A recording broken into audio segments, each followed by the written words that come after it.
an educator, a composer, a band leader, and an archivist, if you will. But it all started for you back when you were a child. And I read that you were in marching band initially, and that you had gotten your start from there, and that's how your career happened. So, what are some of your earliest musical memories that you have, whether it be it on the horn or even before that, that wanted you to play? Well, hi, yes, I'm Dr. Michael White. Being in New Orleans and being from New Orleans, growing up in New Orleans, you can't help but be surrounded by music. And my earliest musical memories actually were in my neighborhood. I lived around the corner from Fats Domino in the Ninth Ward. And people, including my mother, bought every recording of his that came out in the late 50s, and you would hear that music blasting as you'd go to school. I went to St. David's School, um, and I was in school with some of Fats Domino's kids, so the idea of music was always around. My parents were in a social club, and they would hire bands. They were on the entertainment committee, and they would hire bands, and I remember them hiring Dave Bartholomew, and that was a big thing. So there was always music around. But what really kind of impressed me was Mardi Gras parades. And in particular, when I was a kid, we used to go to see the Zulu Club on Jackson Avenue. And I remember seeing the Indians, but I also remember, as a kid, um, hearing this thunderous sound coming through the crowd, and it was the St. Augustine High School marching band. And I had never seen or heard anything like that. These guys looked like a legion of soldiers returning home from victory. They were strong, powerful, perfect lines, thunderous, loud sound, and the crowd just opened up like the sea for Moses, And they came through, and I just said, I want to be a part of that. So when I got of age, I went to St. Augustine High School, and I took private lessons from the Marching 100 band director, Lionel Edwin Hampton, for 3 years. And that's kind of how I got my start. And I was in the marching band and then the symphonic band at St. Augustine. You mentioned Edwin Hampton. Could you brush upon some of your earliest influences, whether it be a teacher or just music that you were interested in? Well, Edwin Hampton was a early musical influence because he was a great teacher. He seemed to blow through the clarinet like he was blowing through a straw with just great ease. And he would play those exercises and duets that we used to play from method books flawlessly. And I was just amazed at his technique. One of my earliest influences, and the reason I started playing the clarinet, however, was my aunt. My aunt was a music major. She played in high school, and she was a music major in college at Xavier University. And she used to pull out her old clarinet 2 or 3 times a year and pull out her, crumbling music book, and she would play some of the exercises and things that she played in school. And she seemed to have such intense joy on her face, and I wanted to feel like that, and the instrument sounded so beautiful, so I wanted to capture that, and so it was kind of a natural that I would play clarinet. Ironically, I didn't find out till much later that I'm related to a family of jazz musicians, and everybody played clarinet just about. So that's really kind of strange. It was meant to be. So you started performing within the high school. At what point did you realize that there was more out there musically than necessarily in an academic or classroom setting? Well, let's see. I didn't want to major in music in college, so I majored in Spanish and education. And during that time, I used to kind of hang out in the library at Xavier University and discovered that they had a room called the Black Collection Room at that time. And I used to go in there and read about history of all kinds of things. And one of the topics that they had a lot of information on was black music. And so I started reading about that, and then they had recordings that you could actually listen to. So that's really where I first heard early jazz, and I liked it. But I started to realize that the clarinet was a very, very important instrument in New Orleans jazz. And so I said, oh, maybe I'd like to give that a try. I had a friend who I went to music school with, Joseph Torregano, who played clarinet, and he was playing in brass bands and different things. And I said, maybe I'd like to do that. So I started listening to jazz records, and you know, and then I was by that time in graduate school, and well, before I got to graduate school, and I started listening to jazz records, going to Jazz Fest, and hearing bands play and things like that. So, you know, I said, maybe I'll give this a shot. I started practicing with the records, and that's how it started. Do you remember what it was like being hired for your first gig? The first gig I had, I remember I tried to learn jazz. I didn't know anything about jazz, and I knew Xavier University had a jazz band. So I signed up for the course, and as is typical, but I didn't know at the time, nobody was into traditional New Orleans jazz. They were, you know, it was a big band with an emphasis on modern jazz. And a lot of teachers know very little actually about early jazz. And there's a sort of disrespect for it actually. And so, but I was in the jazz band trying to learn what I could learn. And the director didn't particularly like clarinets in modern jazz bands either.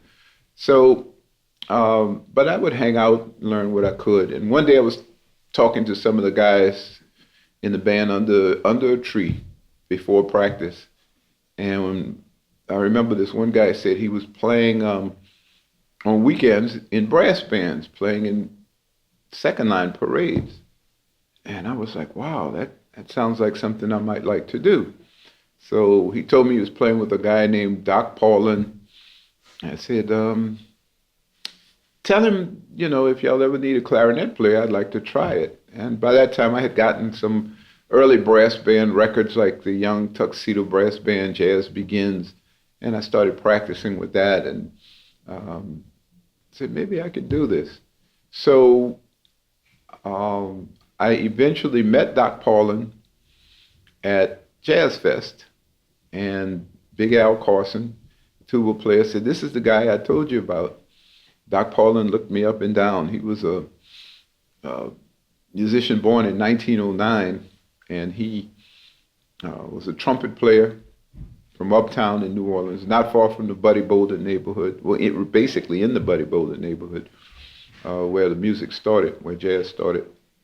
And he looked me up and down. He had a very thick French accent, which I thought was, you know, rural Creole, but I found out later that was actually, he was of Haitian descent.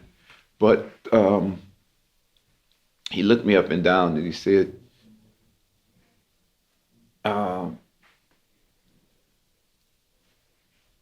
you want to play with my band? I said, yes, sir. He said, well, you know, this is a serious business. If I call you, will you show up? I said, yes, sir. He said, will you show up on time? And will you dress right? He said, we wear, you know, black pants, white shirt, a tie, and a white band cap, and all those clothes have to be clean. Your shoes have to be shiny. I said, yes, sir. He said, so you're going to take care of business if I call you? I said, yes, sir. He said, no, you won't. He said, you youngsters, y'all ain't no good. He had a thick French accent. And so he said, but anyway, give me your number. So I gave him my number. And to my surprise, a couple of weeks later, he gave me a call. Hey, White, I have a little to do. And unlike any other band I've ever played with, Doc Paulin wouldn't send you to a job. He would have you come to his house. And when you went to his house, that was to make sure you were on time, to make sure you looked right. He would inspect you. He'd look you up and down. If your clothes weren't right, your shoes weren't shiny, solid black tie, he might send you home.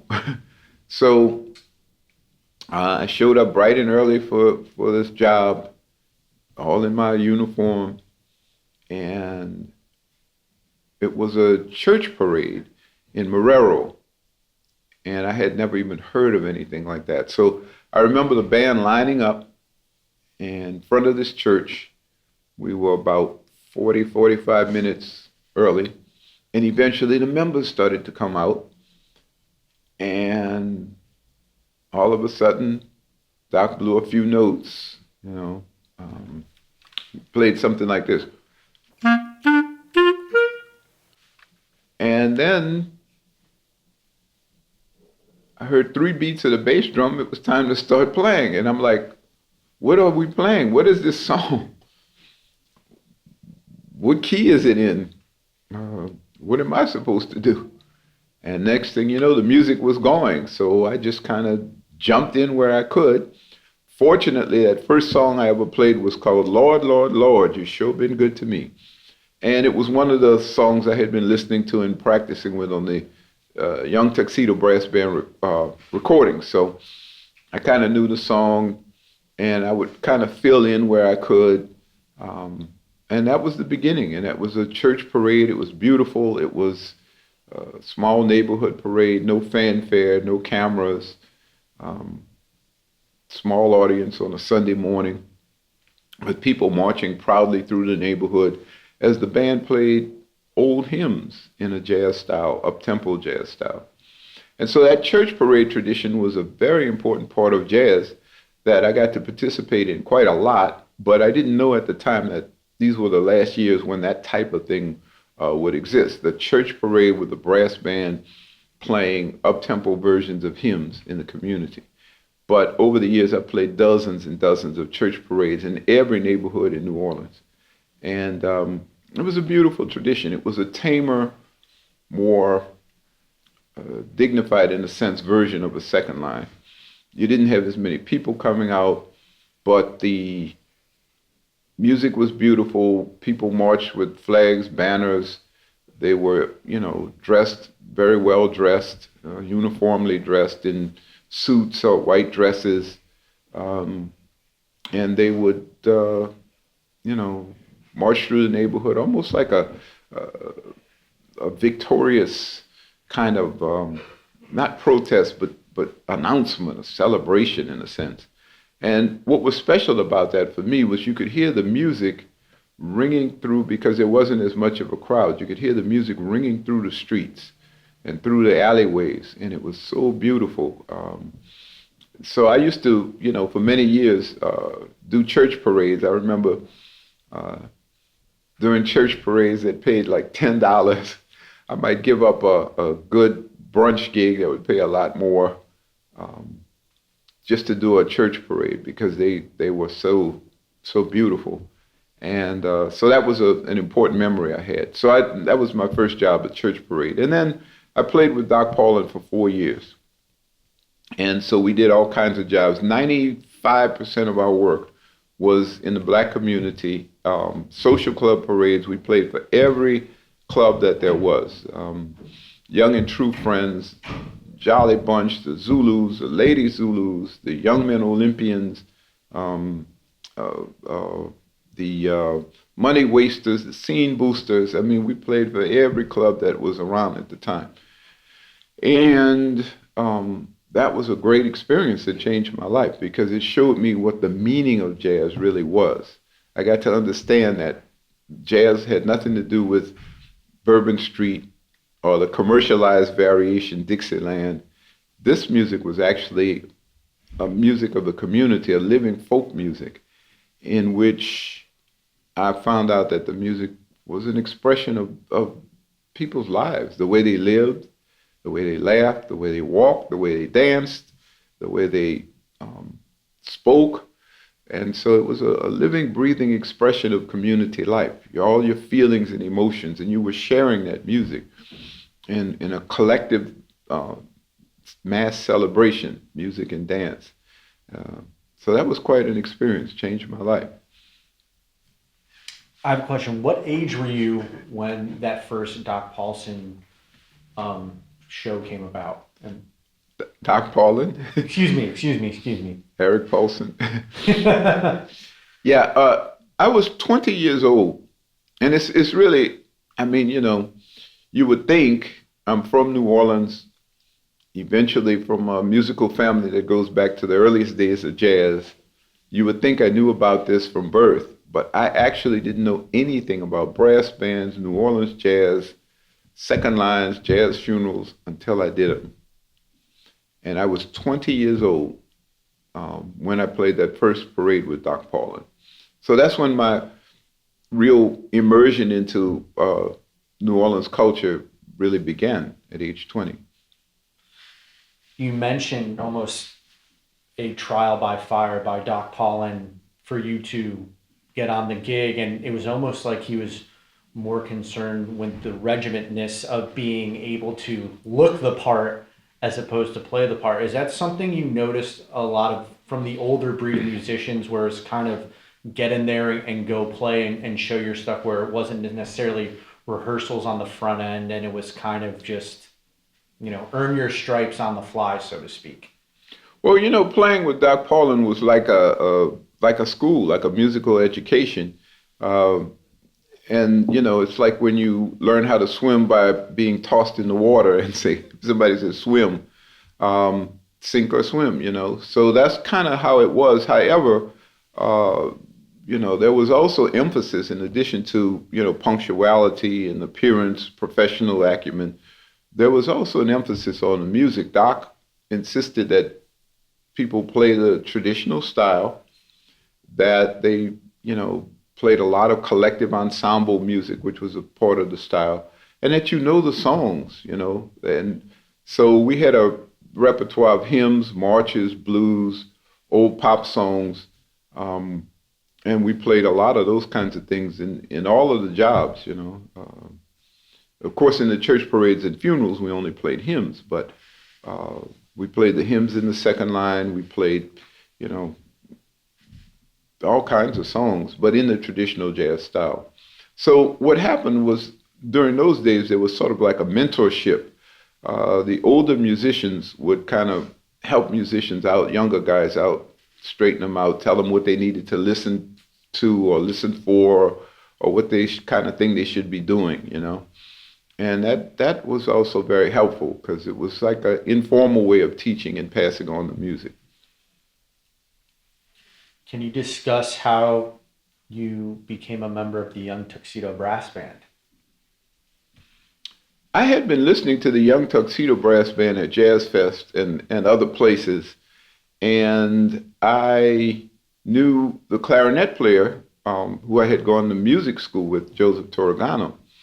And I was like, boy, I would like to play in brass bands. So I remember I was in grad school at Tulane, and the Young Tuxedo had a job on the lawn, and I just happened to run into them. And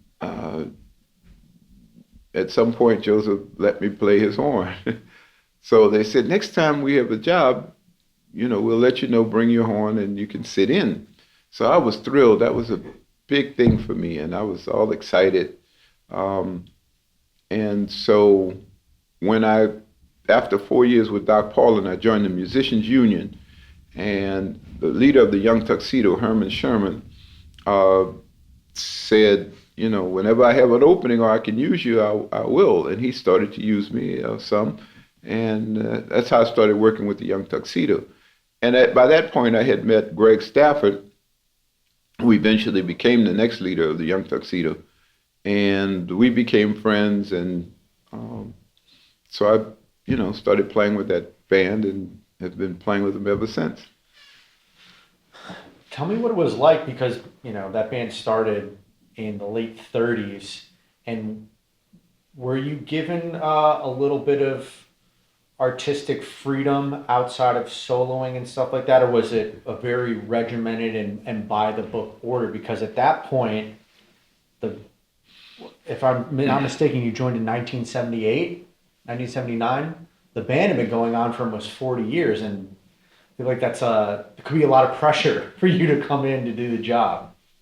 Yeah, well, in those days there was sort of like a transition. Brass bands had become popular because the tradition had been commercialized, let's say, in the 60s, and there was a lot of interest in brass bands outside of the black community, outside of second lines, jazz funerals, and church parades. Now brass bands were working all kinds of jobs, festivals, conventions, sports games, doing films, greetings at airports, doing jobs out of town, for festivals and concerts. So there was more interest in work for brass bands, but for a lot of different reasons, the older musicians started to kind of disappear. So younger musicians, were welcome. And when I played with the Young Tuxedo, it was like playing with Doc. I had a lot of freedom. I had to kind of figure out what the role of the clarinet was, like I did with Doc's band. And, I had freedom to play along those lines. As long as you learn the song and you're playing kind of like the right style, that's it. But interestingly, as a jazz musician, the first 4 years I was playing professionally, I never had a solo.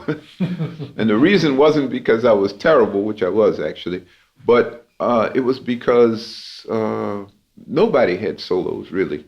It was all ensemble music, everybody playing together. And you might take down and rest a little bit here and there, but for the most part, everybody played all the time.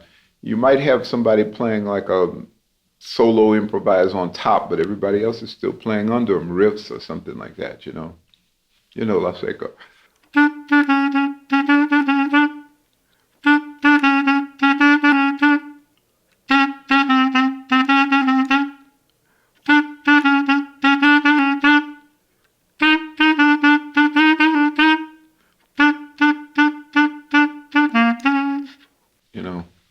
But things like that. So it was a learning experience every time, because there were a lot of veteran musicians that had a lot of experience. A lot of the guys that played in the brass bands were musicians that played rhythm and blues, big band music, modern jazz. Some of them had played with hit-making artists like Fats Domino, Little Richard, and others, and some of these saxophone players and stuff. And I learned a lot by listening to some of those guys. But I also started to listen to a lot of records and listen to the older jazz musicians that I would see at Jazz Fest and other places. I started to go places where the older musicians were playing. Sometimes they would do concerts in different places, like in Lafayette Square, uptown at the Maple Leaf, different places in the Quarter, public concerts in Jackson Square. And I used to kind of seek out the older musicians and listen to them, and gradually start introducing myself to them, and that was very helpful. Eventually, you founded your own project, the Original Liberty Brass Band. Was there a certain point where you wanted to compose your own music, or you felt that you had enough time invested into be a band leader yourself? Can we just explain the process of that and how it's different going from a hired gun sideman to the director of your own project?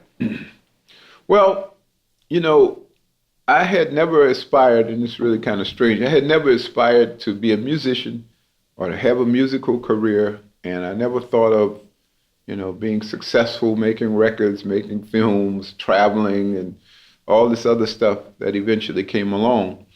I heard people complain all the time about how difficult leadership was, so I aspired not to do that. But as fate will have it, two things happened in the early 80s that kind of pushed me toward leadership.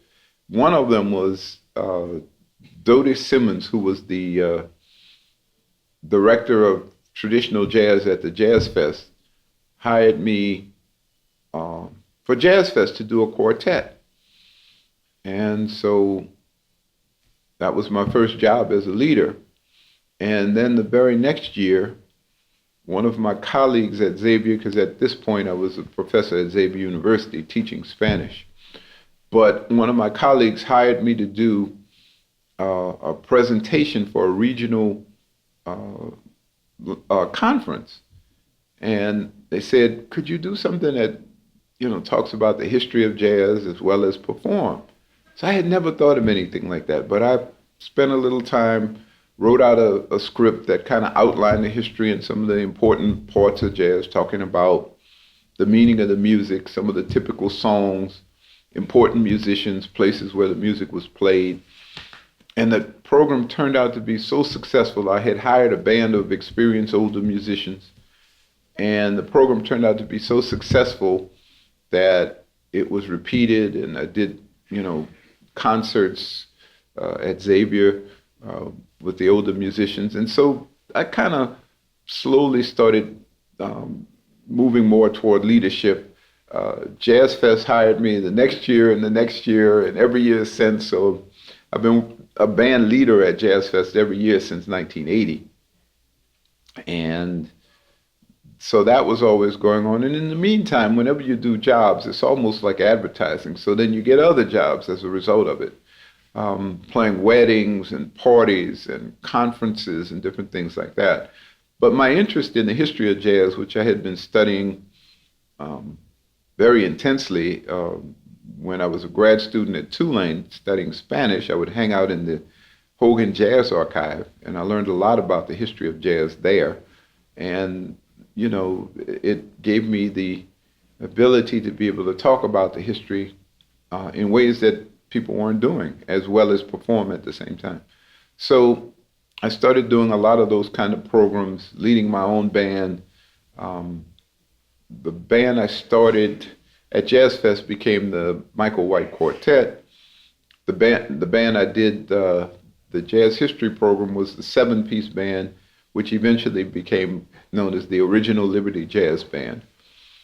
Then I formed a brass band in 1984, 85. I formed the Liberty Brass Band. And the reason was because brass band music had changed by this point to more modern bands and styles with a different look, different repertoire, different sound, different aspirations, different values. But I always believed that brass band music was a very powerful and important part of New Orleans culture. And so I wanted to kind of maintain the older brass band tradition. And so I started my own brass band, the Liberty Brass Band, not to do parades as such, but to do kind of special jobs that would inform people about the music and let them hear the authentic traditional music. So that was the beginning of all of that. So by the end of the 80s, I had 3 bands, the Michael White Quartet, the Original Liberty Jazz Band, and the Liberty Brass Band. And so I've continued to use all 3 of those groups into the present at different times. About, I would say, almost half of my work is with the quartet, and almost half of it is with the Original Liberty Jazz Band. Brass bands, I do a few jobs a year, not a lot, but a few. But we've done tours, we've performed in Europe, we've done films, we play every year at Tulane University's main commencement. So I do have some, brass band work as well. We played funerals, special funerals for people, things like that. Can you explain the importance of music in Louisiana culture? Well, music is central to Louisiana culture. The climate, the history of, sometimes difficult climate in the New Orleans area with hurricanes, floods, dealing with, reptiles, vicious insects, things like that. There were a lot of plagues and illnesses, diseases that came along, and wiped out significant parts of the population. Now, people really got into this idea of celebrating life while you have it, because you never know. And music became a part of that. Music became a special way of bonding.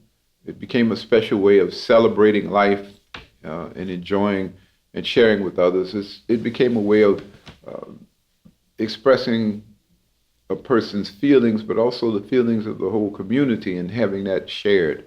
So music took on a special role beyond just entertainment or dance music. It became something that kind of fed the soul and really brought people together and challenged them, in a sense, to find different ways, new and creative ways, to express their common heritage and feelings. So, music is a part of daily life, like eating, like drinking water. It's a parallel, in a way, to a lot of the things we have in New Orleans, like cooking, where people are challenged to develop their own brand of, let's say, gumbo, their own version of gumbo. Well, the same thing happens in the music. You want to have your own band style or instrument sound. You don't want to sound like another clarinet player. You want to sound like you.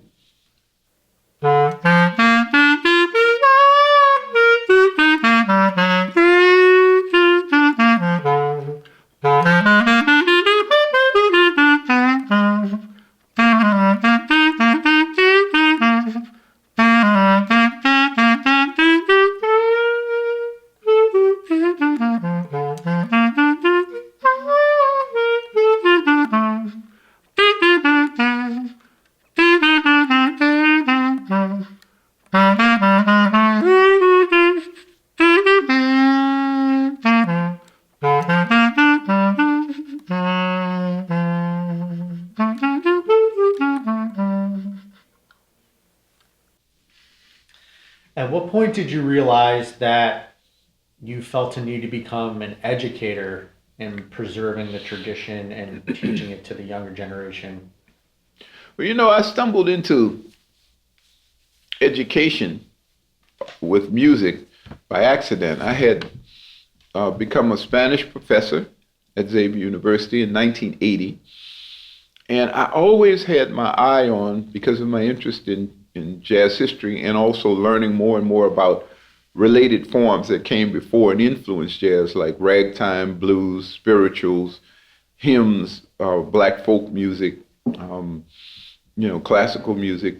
So I was learning more and more about those things, and I realized the importance of the music in the culture, beyond just entertainment. So I had my eye on a class they had at Xavier called African American Music History. When I was a student at Xavier, Ellis Marcellus taught the course. I didn't take the course because it wasn't at a time that worked out for me, and plus I was a little afraid of Ellis. But I had my eye on that course, but I never told anyone. But as fate would have it, one day the chairman of the music department, Dr. Malcolm Breeder, walked up to me and said, "Dr. White, would you be interested in perhaps teaching our African American music course?" I just stared at him. I was like, how did he know? And I said, sure. So I started teaching that class, and I taught it from 1986 until I retired from Xavier in 2023. And so I taught that class for many years, and eventually, for the last 20 years of my career, that's the only class that I taught. At that point, I received an endowed chair, and so full-time with an endowed chair is one course. So I taught African American music history, but beyond that, I tried to talk to individuals, groups, schools, and started doing workshops about jazz and jazz history that we did at a lot of schools.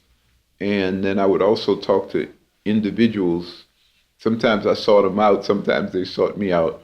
But we would talk about, again, the history of the music. I would let them hear examples, because a lot of times the earliest jazz music was hard to find.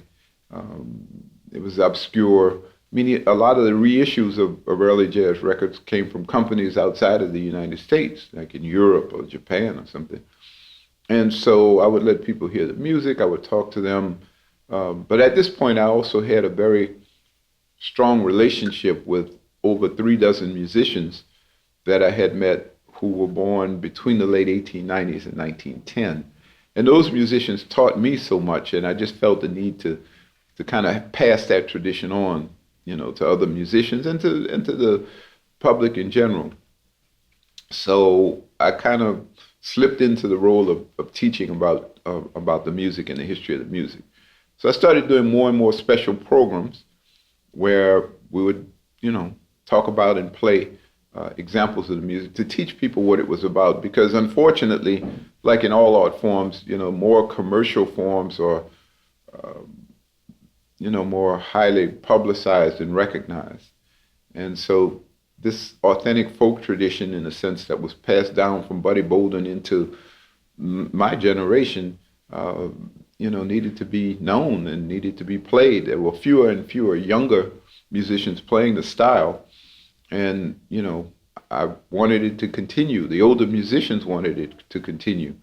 And so I kind of felt a mission, if you will, to try to teach people about the music and the beauty of it. And, so that's how it kind of started. And it took on various manifestations, from public programs to individual sessions, which continue into the present. I've worked with bands, individual bands too, like the Hot Eight Brass Band, younger group, where we would talk about the tradition, the musical characteristics of the early style of jazz, the meaning of the music, the repertoire, history of early bands, some of the major figures in brass bands, things like that. And you would showcase this when you do, guest directorial appearances as well, where it's not just the performance of the music, it's the education as well. Yes. So I have a lot of programs. I don't advertise them because I do so much of that would be all I do. And I don't want to just do that, but I enjoy these programs where we talk about the history of the music and then we actually perform it. It's a very unique kind of thing. And over the years, since 1981, I've refined and become very comfortable with the way I do the program. So I make it interactive with the audience. I ask questions and we engage them in different ways. But we show the history of the music.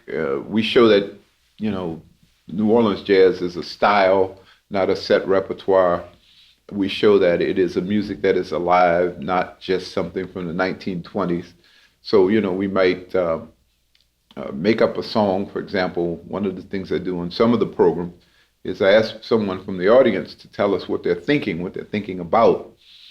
And we make up a song based on that, So if they say something like, I'm thinking about gumbo and crawfish, I'll make up a song that, the melody sounds like gumbo and crawfish.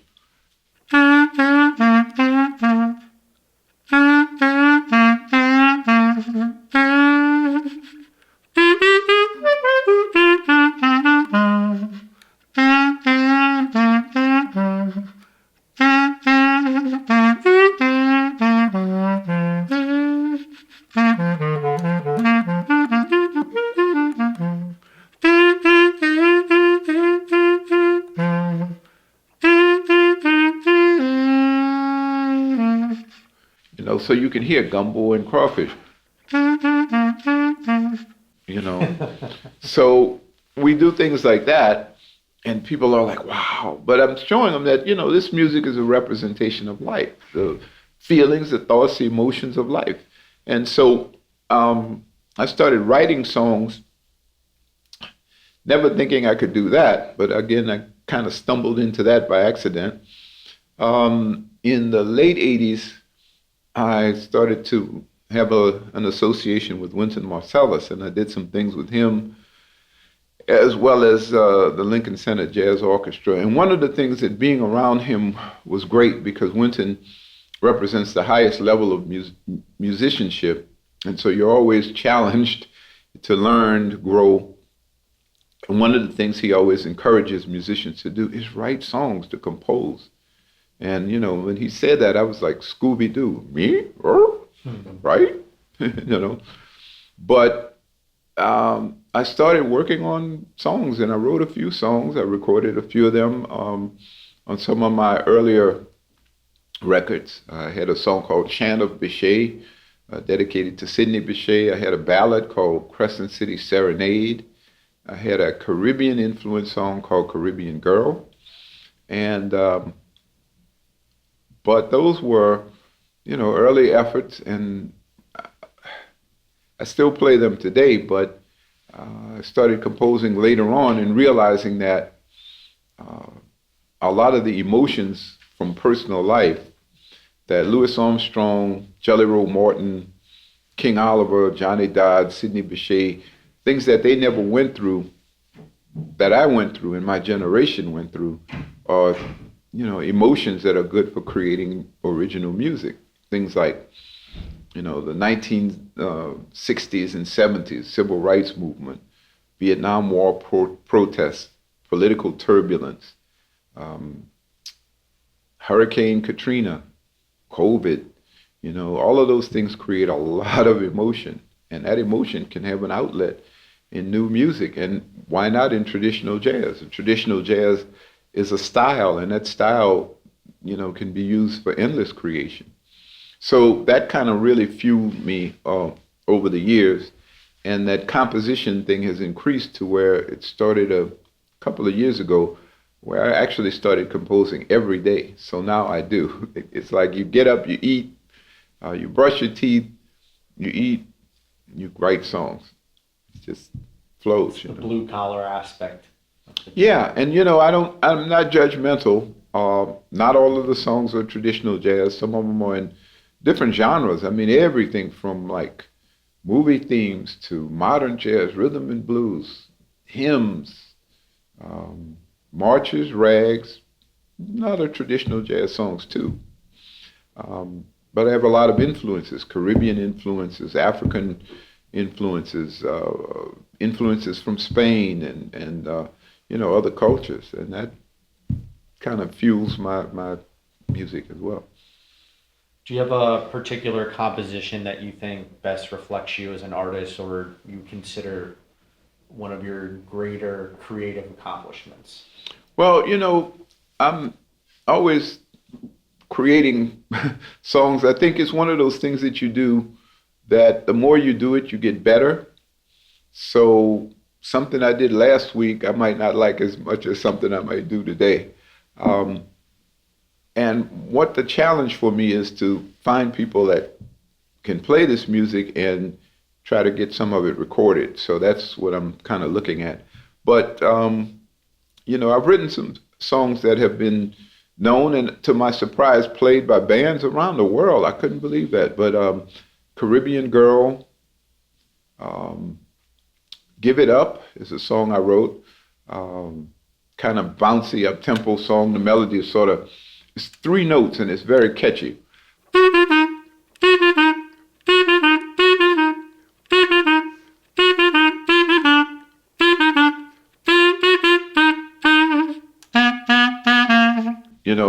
And it's like a dance song.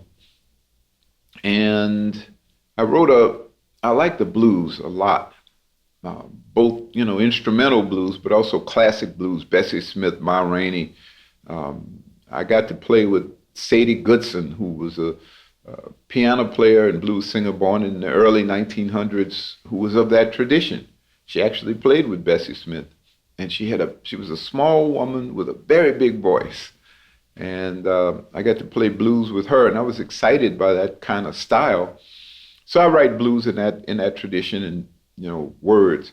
And there was this singer in town, Thais Clarke, who was in the original cast of the successful play One More Time.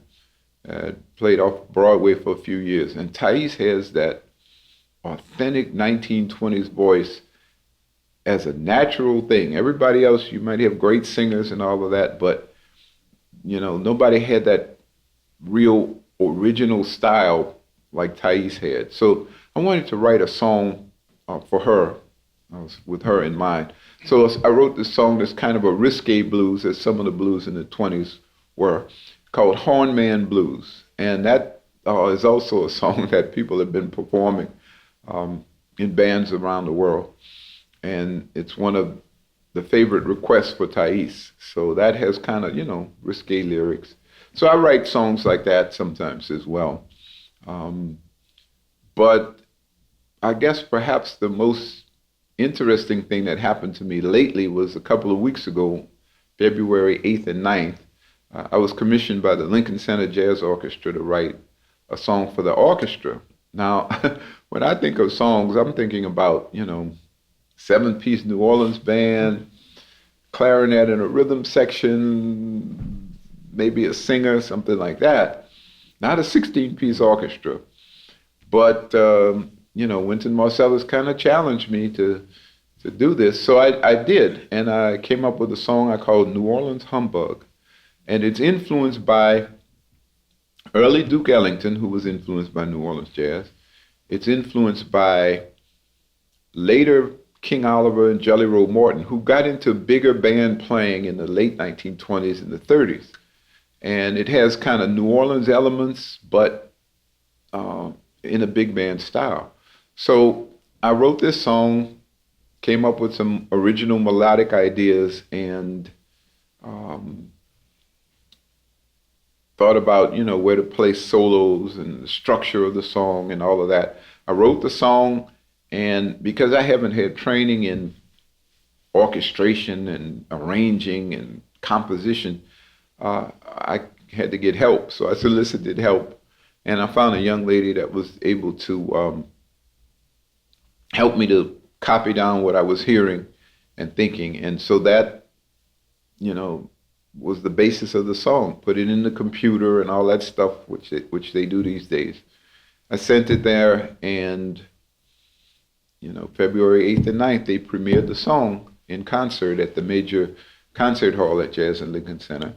And I was up there, and the second night I played with them on that song. So that was, for me, another level of composition, and kind of encouraging me to do more of that kind of thing as well. So I'm thinking about that.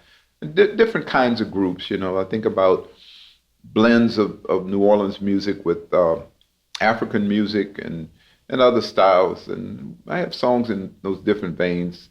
So I have to just find the time to try to, get together some people to work on those things and record.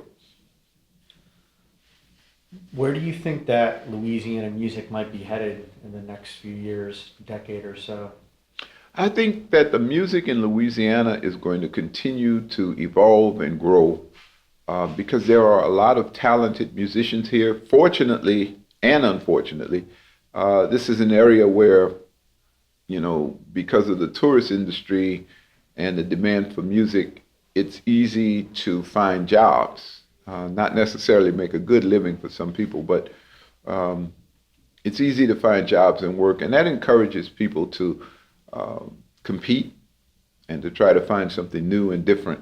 I see that with some of the younger musicians, some of the younger brass bands trying to find their own style, some innovative groups that have come up with styles that are kind of new and different.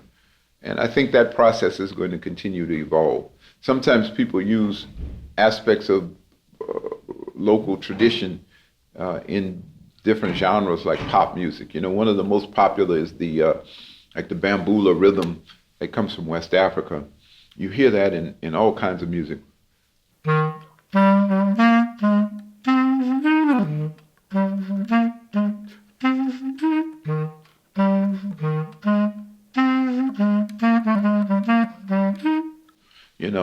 So I was thinking about that a lot lately because I've been listening to a song by John Baptiste. John Baptiste is a genius, but he came up with a song he recorded a while back called "Why You Gotta Be Like That," something like that. And he uses the Professor Longhair version of that rhythm, and it's almost like the Alan Toussaint imitation of Professor Longhair using that rhythm. And then the New Orleans brass band second line tuba sound. And he kind of combined those things and came up with something that's in a whole nother style and genre. So, that kind of thing I think is going to continue, where you can use the roots of New Orleans music, the special rhythms, the special feeling, to come up with new things in traditional genres and as well as new ones. I have to ask about your collection of jazz memorabilia that you've been building for your entire life. Well, like almost everything else, I kind of stumbled into archiving and collecting things related to the history of the music. It was definitely not planned, so I became quite a collector. Some people would say junk collector. But I started collecting, of course, books because I read a lot. I wanted to read a lot about the history of jazz and related musical styles. So I collected a lot of books, articles, things like that, magazines. But then I started to collect other things, photographs, videos, recordings. I developed a massive collection of records and old 78 recordings, and that expanded to include instruments. I had a lot of clarinets, a lot of vintage clarinets, some that go back to the 1890s. And I started to collect memorabilia from older musicians on jobs. I would play with a banjo player like Emmanuel Sales or Danny Barker, and they'd break a banjo string. They'd have to change it, and they would roll up the old one and throw it on the ground, put on a new string. We continue the job, and I'm looking at the string, waiting for the break, and when the break comes, I'd pick it up, bring it home, put it in a Glad bag, and tag it. And that became a collection. So I had things like banjo strings, bass strings, broken drumsticks, reeds, clarinet reeds. I collected from people. Sometimes people gave me reeds. I remember I met the famous New Orleans clarinetist Barney Bigard, who had played with Duke Ellington and Louis Armstrong. I met him at a concert, and he gave me new reeds, but also the one that he had played on that night, which he said was no good, no damn good. So he gave me that, and I had those things. I had autographs from musicians, photographs with them. I actually started to get other things like that people would give me. I had a mouthpiece. This is the most valuable thing I had, a white clarinet mouthpiece that belonged to Sidney Bechet. You see it in some of the classic pictures. That was given to me by Bob Wilber, great musician who studied with Bechet in New York and played with him, made records with him as well. And I had a mouthpiece from Jabbo Smith, who was a trumpet player, Louis Armstrong's greatest rival in the 1920s. He was a great musician. He wasn't from New Orleans, but he was a great early jazz player and innovator. I met Jabbo Smith in New Orleans, talked to him a few times, but I had one of his trumpet mouthpieces. And I had all kinds of, other things. I had a collection of brass band hat bands from different brass bands, Tuxedo, Doc Paulin, Olympia, Treme. Well, Treme is a later brass band, but some of the other earlier brass bands that were still around. So I had hat bands from those groups. I had a collection of sheet music. Some of the music I got a hold of was early brass band music from scorecards. Some of it was used by the Young Tuxedo Brass Band on their classic Jazz Begins recording from the late 1950s. So I had amassed a lot of stuff, a lot of material, and I was kind of figuring out what to do with some of that. I would loan some of the photographs and some of the material to museums for display. For example, when they had the World's Fair, the I've Known Rivers Museum, they had several of my items. I use them for different things. the clarinet that's sort of iconic in New Orleans, that's on the Holiday Inn Hotel, that's kind of upside down like this, is one of my instruments.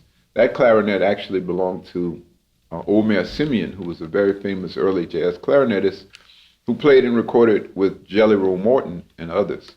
So I had all kinds of things. I had a collection of clarinets, some of them that belonged to a great clarinetist from New Orleans, Raymond Burke. I had a clarinet, an E-flat clarinet that belonged to Paul Barnes. Paul Barnes was a reed player that recorded with Papa Celestin, but also with King Oliver and Jelly Roll Morton. And I knew him, and I had one of his clarinets. I had a clarinet I had gotten from Harold Baptiste, the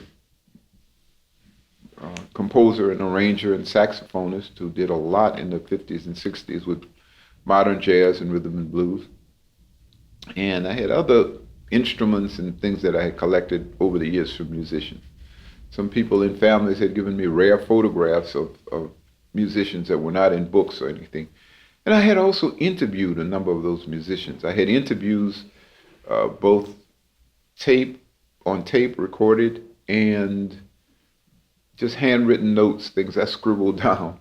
Had a collection of those things. People told me about things that you don't generally see in jazz history books, about playing on Lake Pontchartrain at Milneburg or West End. They told me things about things like playing on advertising wagons, having musical battles with other bands. They told me a lot about individual musicians who were never recorded, things like that. So all of that stuff was destroyed and lost in Hurricane Katrina. What I didn't take with me when I evacuated, I didn't have any longer. So fortunately, I did save the Omer Simeon clarinet, the one that's on the Holiday Inn. I took that with me, and about 10 clarinets. But all in all, I lost 50 to 60 clarinets, a couple of saxophones, a guitar I had, many other different kinds of instruments. I had a keyboard, and I had a lot of sheet music. Starting to write, compositions at that point. I had a few of those. I lost, the whole record collection, all the books and everything. My house, which was on the border of the London Canal, had 8 feet of water. And so the water destroyed everything. And what the water didn't destroy, the mold and mildew did. So by the time I got to the house, some 6 weeks after Katrina, the house had sat in water for a couple of weeks, with the water level kind of dropping. You could see the water lines, but everything in the house was gone. It was all destroyed. The paper, like sheet music and things, just crumbled. Recordings were scattered everywhere. Everything was covered in mold and mildew. You couldn't even see what most of it was. And there's a collection of a lot of the clarinets, were really messed up. They looked like some of the cases were open, and they looked like bodies in coffins. It was difficult. But yeah, so I lost all of that stuff. I wanted to write something about jazz history from the interviews I had gotten from the early musicians, but all of that was gone. So, nowadays I have to just depend on my memory from those things. But that was a devastating loss, because a lot of things I couldn't replace. I searched for the Sidney Bechet mouthpiece for weeks in the rubble and couldn't find it. I had valuable photographs. Some of them I had taken of older musicians. Some of them I had with me and older musicians, like Kid Thomas Valentine, who was, born in 1896. He's the oldest musician I played with. That was an important picture for me. But there just wasn't enough time, to take more. I took a lot of things, but there wasn't enough time to gather all the things. I wish I had an extra hour, a magic hour, to say, look, you're never going to see any of this again.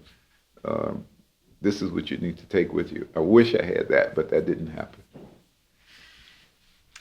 Well, that's in part why we're here, in hopes to preserve and enlighten people with Louisiana music in general. And I want to thank you for your time, but I want to leave you with one more question. If the governor or legislator were here today, what would you tell them and ask them and say to them why a museum is important in Louisiana for our musical culture? Well, I think the musical culture of Louisiana is among the most important in America in showing people how to live. I mean, we have so many rich musical traditions here that represent joy, happiness, creativity, and really the essence of America. I mean, in jazz, jazz is the essence of American democracy. It shows what this country is, supposed to be about. It offers lessons in life that go beyond entertainment, beyond dance music. And those lessons can be learned by children, it can be learned by business people, it can be learned by politicians, and become sort of like a model for life. And I just think from a commercial perspective, business-wise, we really need to have a museum of Louisiana music that would be like a major attraction like nothing else there is in the country. I think we could have something that is on par to the World War II Museum and become another major attraction in this state that would bring more positive attention, not to mention dollars, that could yield education programs, that could yield concerts that would fuel the economy in various ways, could help local musicians and people involved in the music industry. So I think this museum would be of extreme value and importance beyond the role of most museums. I think it could be something on par with the best of the national museums and something that we would all be proud of. Wonderful.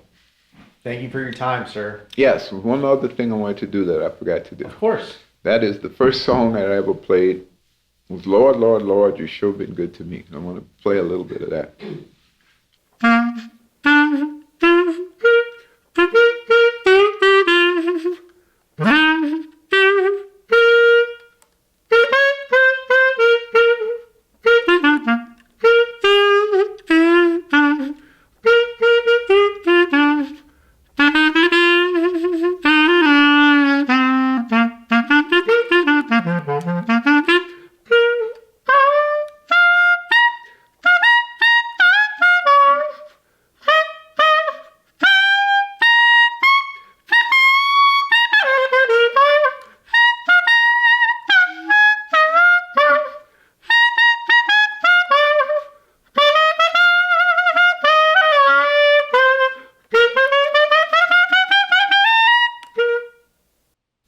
So that was the first song I played in that church parade with Doc Paulin in 1975.